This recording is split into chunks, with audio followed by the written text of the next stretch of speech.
Isa natin, magkano Rolls Royce? 42. What else? Maybach, How much? 22. Ano pa? Yung Bentley, 20. Yung G63, 20 din yata. 20 million.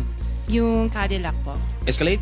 Yes, yan, mga 11. One white, one black. Dalawa. 11 million each. Yung isa, 8. Yung black, yung GMC, dalawa. Parang nasa 11 din yata siya. What else? Yung Suburban, sa 3 lang po. Kailan ka natuwa ron sa payong ng Rolls Royce? Last year lang po. Ilan lang to? I can't remember all at the top Sa of my dami. head. Oo. The autobiography, Range Rover, 16. What else? Defender, 7 yata yun. The Evo, Range Rover, parang nasa 5 lang yata po siya. 5 billion lang ha. Sarap ng buhay mo sige, ano pa? Hindi ko na maalala yung iba eh. Sa dami talaga, hindi mo maalala, no? This is really, for me or for all of us, for all the Filipino people watching, this is unbelievable. To have 28 or 40 luxury cars at your disposal. Ngayon lang ako nakarinig na isang tao o mag-asawa na ganito, kadami ang kotse na mamahalin. Hindi na bali yung mga Fortuner, okay lang. Pero kayo, Rolls Royce, Maybach, Mercedes-Benz, Bentley, Escalade, Range Rover, ilan?